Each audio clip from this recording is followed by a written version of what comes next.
E aí, pessoal, tudo bem? Boa noite, boa noite. Nós vamos fazer hoje um pouquinho diferente, por conta de estarmos com restrições em relação à pandemia, né, nos finais de semana. Então, nós vamos fazer a live já a partir de agora às 18h30, transmitindo inicialmente o Evangelho. Né? Nós fazemos aqui nesse horário o Evangelho, segundo o Espiritismo, e a gente vai estar usando um link que foi distribuído lá no grupo de domingo, onde você clica nesse link do Evangelho segundo o Espiritismo e aleatoriamente ele abre uma, uma parte do Evangelho, né? Um tópico, um item, um tema do Evangelho segundo o Espiritismo. Então eu fiz isso, cliquei no link e aí a página que foi destacada para que nós lêssemos foi do Evangelho segundo o Espiritismo, a realeza de Jesus. Então, que possamos agora entrar em sintonia com os nossos amigos espirituais que abençoam esta casa, que estão junto do nosso coração esse tempo todo, nos auxiliando nesta caminhada, para que possamos refletir sobre as palavras do Evangelho. O tópico de hoje é ser lido a realeza de Jesus. Quem não é deste mundo, o reino de Jesus todos compreendem. Mas também na terra não terá ele uma realeza? Nem sempre o título de rei implica o exercício do poder temporal. Dá-se esse título por unânime consenso a todo aquele que, pelo seu gênio, ascende à primeira plana numa ordem de ideias quaisquer, e a todo aquele que domina o seu século e influi sobre o progresso da humanidade. É nesse sentido que se costuma dizer: o rei ou o príncipe dos filósofos, o rei ou o príncipe dos artistas, dos poetas, dos escritores, etc. Essa realeza oriunda do mérito pessoal, consagrada pela posteridade, não revela muitas vezes uma preponderância bem maior do que aquela que cinge a coroa real? A primeira é imperecível, enquanto esta outra não é joguete das vicissitudes. A outra, sim. As gerações que se sucedem à primeira sempre a bendizem, ao passo que, por vezes, amaldiçoam a outra. Esta realeza a terrestre acaba com a vida. A realeza moral se prolonga e mantém o seu poder, e governa, sobretudo, após a morte. Sob esse aspecto, não é Jesus mais poderoso rei do que os potentados da terra? Razão, pois, lhe assistia para dizer a Pilatos, conforme disse: sou rei, mas meu reino não é deste mundo. Isso está no capítulo 2 do Evangelho, no item 4. Então, bastante interessante a leitura de hoje para os tempos atuais, sempre recheados e repletos de dificuldades, como esses que agora enfrentamos, para nos trazer a lembrança, a realeza do nosso Mestre Jesus. O que significou a sua passagem na Terra? E muito embora tenha abdicado e de fato não foi rei dos homens, rei desta Terra, deste planeta naquele momento, ele era sim um rei acima de tudo moral, elevadíssimo, de uma capacidade que ainda estamos longe de compreender. Nesse sentido, ele foi e continua sendo e continuará sendo ainda a maior referência que temos em evolução. É para nós, sabemos, o governador do planeta, guia e modelo indiscutível da humanidade. Portanto, ele acaba trazendo esta realeza, uma realeza, como nos diz a mensagem, moral, espiritual, de uma autoridade que vem diretamente de nosso Pai, né, o Criador de tudo e de todos. Então, que na noite de hoje possamos ser amparados por estas reflexões, amparados por estas meditações profundas em relação à realeza do Mestre Jesus. Então, que possam os espíritos amigos estar ao nosso lado, nos amparando na noite de hoje.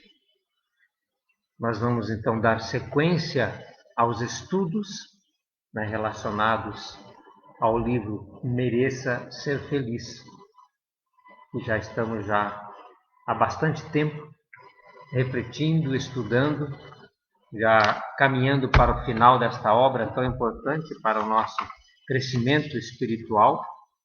Estamos concluindo hoje, iniciamos na semana passada, o capítulo 28, e estaremos concluindo hoje, que tem o título de Reféns do Preconceito.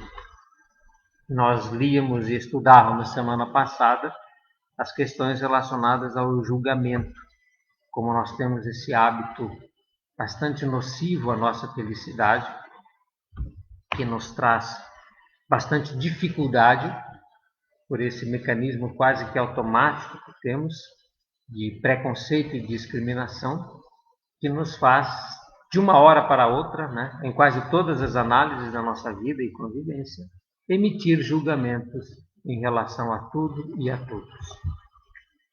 Isso estudamos, né, na semana passada. E hoje nós vamos estar dando sequência e o autor espiritual vai nos trazer uma dica bastante importante. Eu achei muito criativa e muito interessante as comparações que o autor espiritual da obra faz, no sentido de nos auxiliar a sair deste julgamento, sem bloquear os nossos instintos de observação, de análise e de comparação. Porque seria muito difícil para nós, no estágio evolutivo que estamos, a gente bloquear esse impulso. É como o impulso natural do homem ou do animal, né, de conservação da própria vida, né, o reflexo de se defender, a busca pelo alimento, né, a questão que muitas vezes envolve os instintos e os apelos sexuais do homem ou da mulher.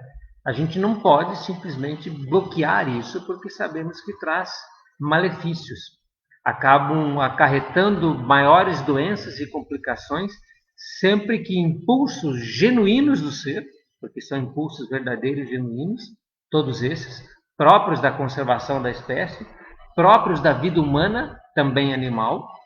Então seria extremamente danoso à saúde o fato deste bloqueio do impulso. Nós sabemos que não se trata de bloquear e negar, mas sempre, acima de tudo, canalizar essas energias, canalizar os impulsos. E aqui o autor espiritual nos dá realmente uma dica bastante importante de como fazer essa canalização.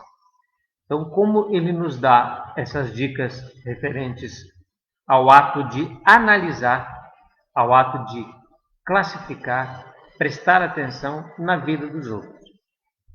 Esses ângulos de análise, né, nos ensejam valorosas reflexões sobre os motivos que nos levam a sermos reféns dos julgamentos. Então temos que deixar de ser reféns dos julgamentos.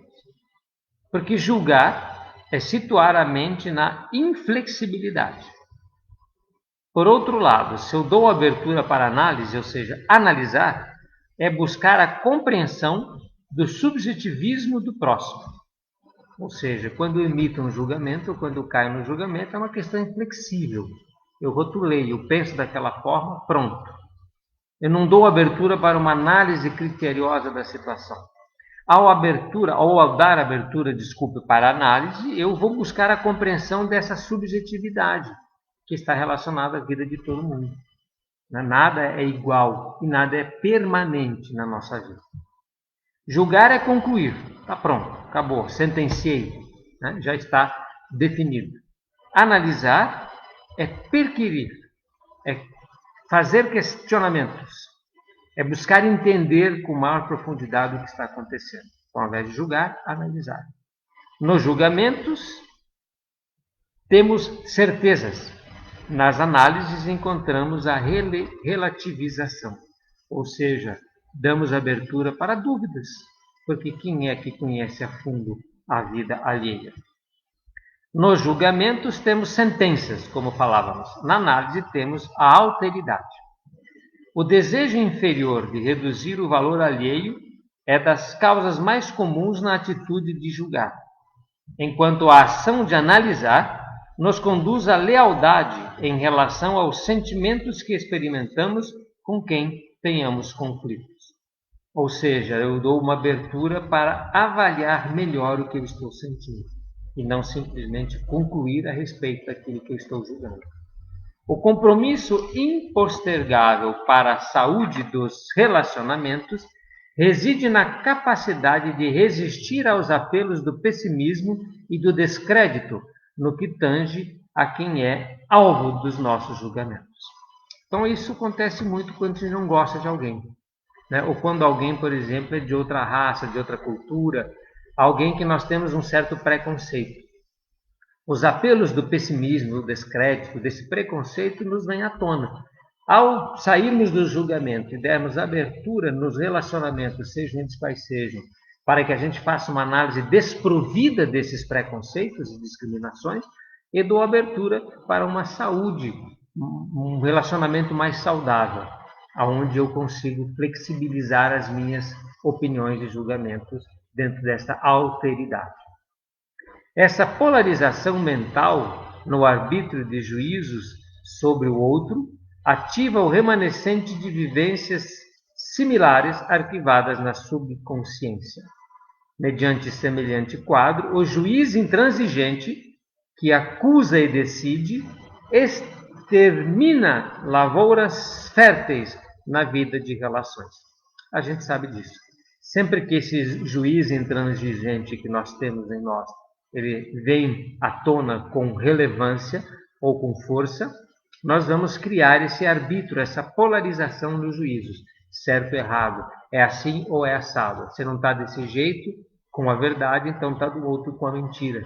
Quando nós sabemos que o fato de um estar certo não vai determinar que o outro está errado. São pontos de vista diferentes da mesma realidade, que precisam ser contemplados com o mesmo peso, com o mesmo respeito, para que a gente não faça, como aqui diz, exterminar lavouras férteis na vida de relações. Quantas relações são perdidas? A gente assiste agora os cancelamentos, né, na internet. Quantas relações são canceladas, né, no sentido de nós não procurarmos esta flexibilização, de olhar além das aparências e de perceber que nós temos que sair do ato mecânico, determinista, inflexível do julgamento para uma análise mais humana e mais profunda.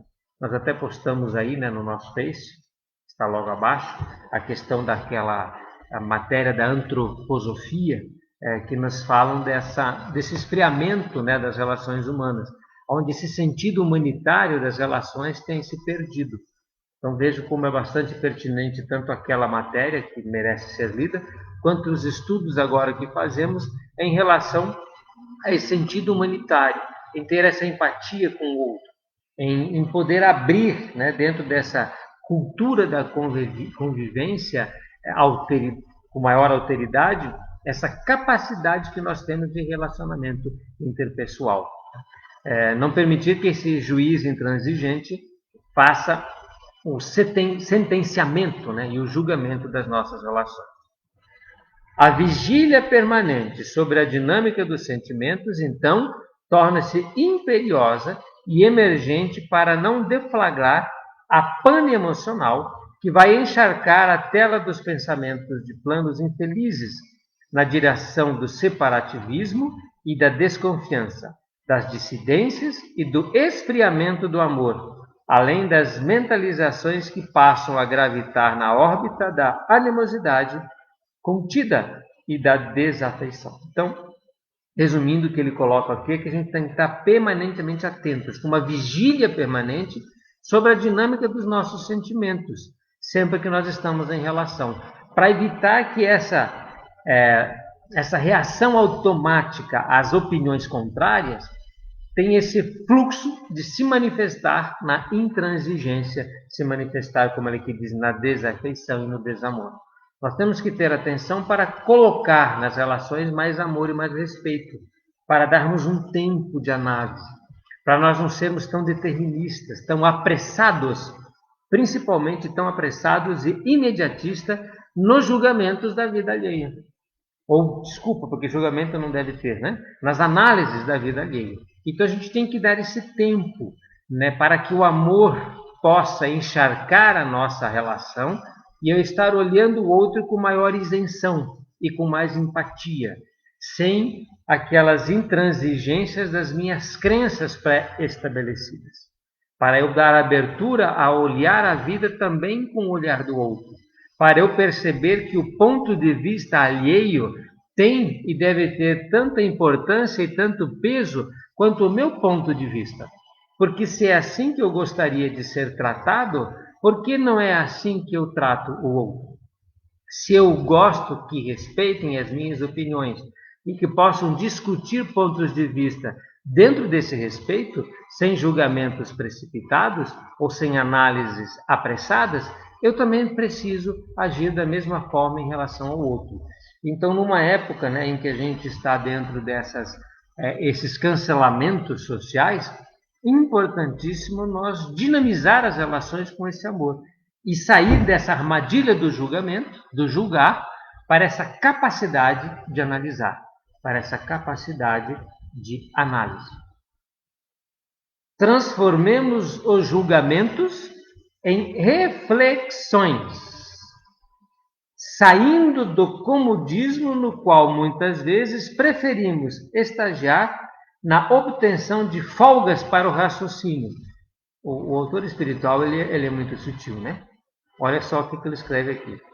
Então a gente fica no comodismo, né, dos sentimentos e da análise. Então a gente tem que sair, nós temos que sair dos julgamentos e entrar em reflexões mais profundas, né? Só que para isso a gente precisa sair do estágio na obtenção de folgas para o raciocínio. Quer dizer, ele está dizendo, pô, você está com preguiça mental, meu amigo, né?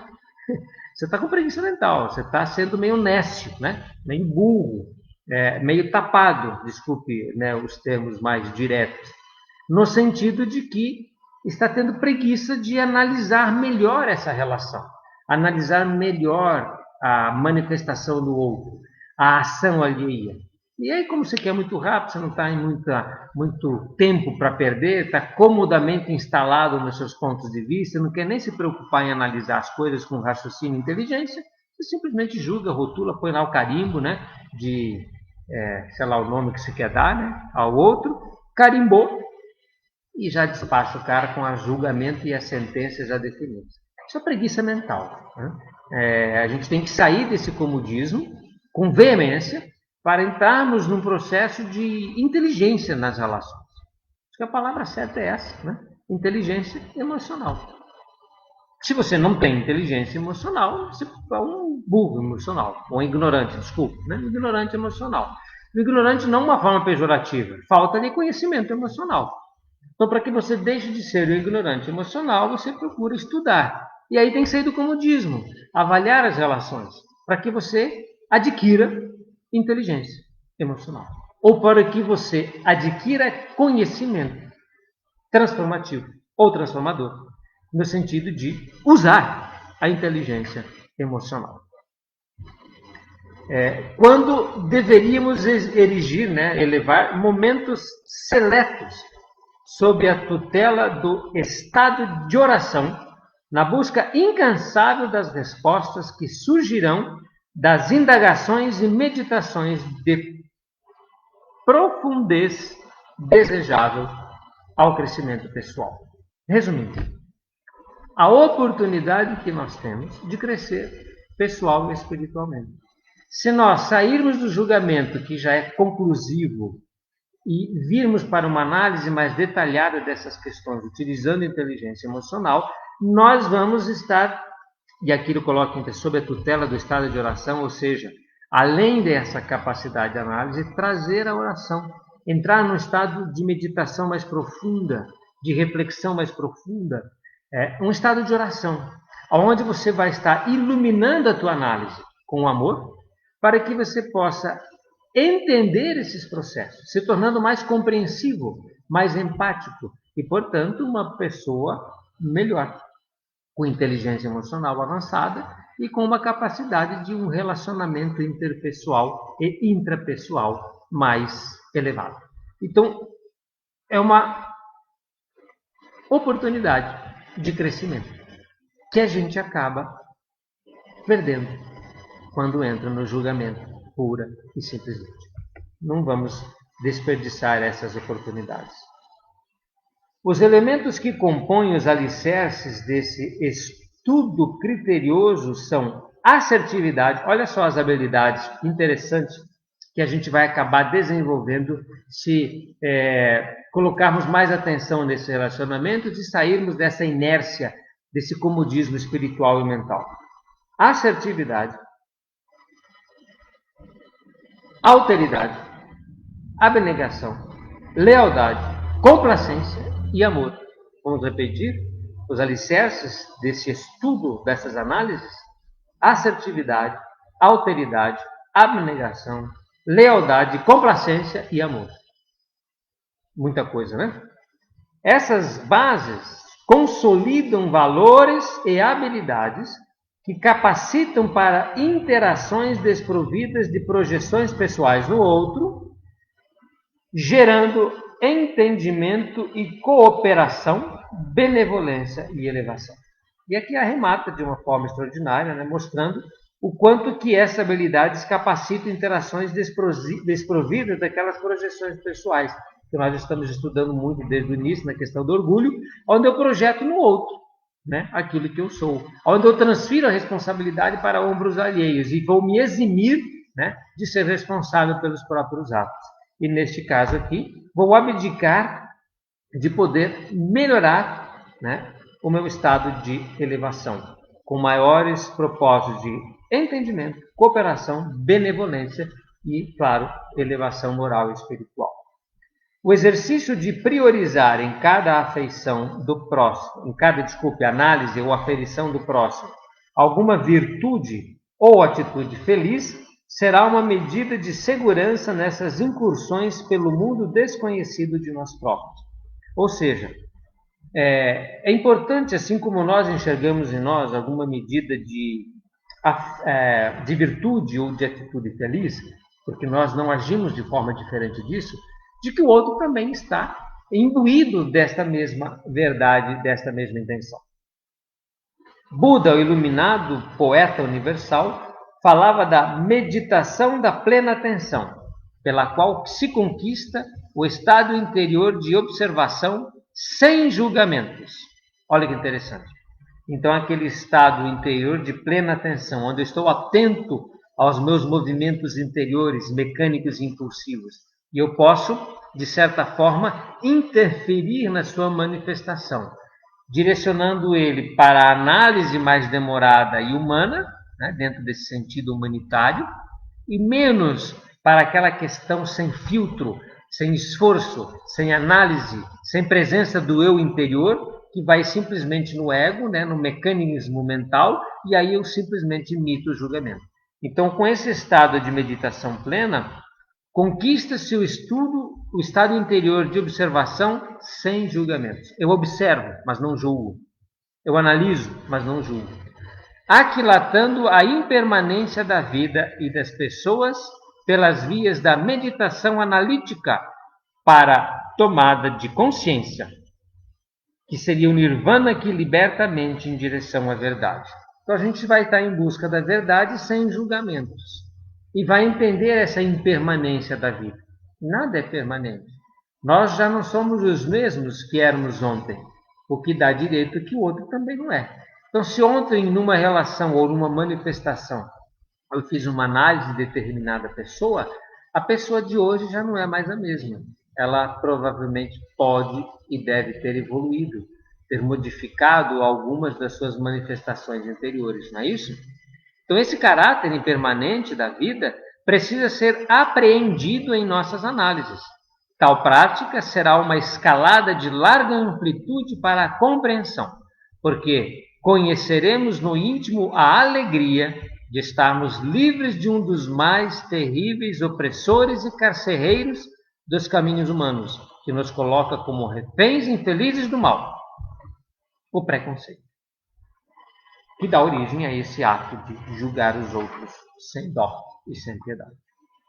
Então, como nós dissemos, né, nos dias de hoje em que nós estamos aí perdendo um pouco, né, como eu dizia antes, esse sentido humanitário, que nós possamos trazer essa análise mais demorada da manifestação alheia, evitando esse mecanismo automático, mecânico, né, do julgamento, como eu disse, sem dó nem piedade, para nos estabelecer numa análise mais profunda e criteriosa, com amor, com respeito, procurando catalogar isso de forma diferente, né? Buscando uma complementação ou uma complementaridade na vida, e não uma simples oposição.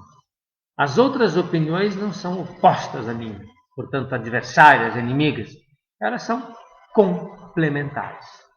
As opiniões complementam as minhas opiniões. Os pontos de vista e a maneira como os outros enxergam a existência complementam a forma como eu enxergo a vida. Olha como é muito melhor trabalhar dessa forma. Algumas opiniões podem complementar pouco ou quase nada. Tudo bem, você não precisa adotá-las. E outras, com toda certeza, vão trazer profundas reflexões e análises íntimas por estarem muitas vezes, mesmo porque incomodam, trazendo a verdade sobre você. Talvez uma verdade que você não queira enxergar. Então preste atenção, né, neste caso de analisar as manifestações alheias com esse amor e com essa capacidade de inteligência emocional. Então nós colocarmos, né, naquele artigo mais embaixo sobre a antroposofia e o empobrecimento, né, das relações humanas, a perda desse sentido humanitário, vale a pena a leitura. Situações que hoje têm acontecido demais na nossa vida, né? A pandemia, de certa forma, potencializou essas questões ao colocar grande parte das pessoas dentro de casa. Então, existem alguns estudos estatísticos, e a matéria fala sobre isso, que quase que 90% dos nossos jovens, das nossas crianças, 90% do tempo ficam dentro de casa. E é verdade, faz uma análise dos teus filhos, né, das pessoas que você conhece. Agora com, muitas vezes, o impedimento de ir à escola. Né? Eles têm aula dentro de casa, então já não saem. Eles ficam muitas vezes trancados nos quartos ou dentro da casa, apenas vivenciando virtualmente a vida, através das mídias sociais, né? Das relações pelo WhatsApp, Facebook, Instagram e outros aplicativos. Então vejam que isso, de certa forma, exacerbou essa questão de o ser humano se interiorizar dentro da casa, né? E não necessariamente dentro de si mesmo. E perdeu essa capacidade empática, ou está perdendo essa capacidade empática pelo fato de não estar em contato com o outro, fisicamente, né? Emocionalmente. Porque a internet ela é mais fria. Você coloca lá um emoji, um coraçãozinho e tal, mas é uma figura que você não sente da mesma forma que ter a pessoa ao seu lado, onde essa manifestação de amor e de carinho é perceptível, né, pelo teu espírito. Então isso tem muitas vezes amplificado essas questões dos cancelamentos, desta frieza, desse distanciamento e da perda desse sentido humanitário. O estudo de hoje, né, que nós falamos sobre julgamentos e análises, na luta contra o preconceito e a discriminação, nos auxiliem para que a gente possa traçar uma batalha mesmo contra essas questões. Unir forças para que esse amor, esse respeito e esse sentido humanitário seja resgatado. Que nós possamos olhar para o outro com mais amor, com mais respeito. E que nós recorramos ao nosso Mestre Jesus, nosso querido Padrinho Francisco de Assis, para que eles nos auxiliem nessa capacidade de manifestar amor em direção ao próximo. De colocar nas redes sociais mais situações que nos unam, que nos coloquem como semelhantes, que faz com que unamos forças em torno de um objetivo comum, que é vencer o atual estado de coisas, para que possamos em breve estar mais tranquilos e mais felizes. Que Jesus possa amparar as famílias todas, essas inúmeras famílias no planeta todo, aqui na nossa cidade, infelizmente, que tem a perda dos entes queridos. esses óbitos que crescem a cada dia. Que Maria, nossa mãe, possa estender o seu manto de proteção sobre todas essas famílias, sobre todos aqueles que sofrem essas perdas irreparáveis dos entes que amam. E Jesus, então, nos abençoe. E que Maria nos ampare, hoje e sempre. Que assim seja.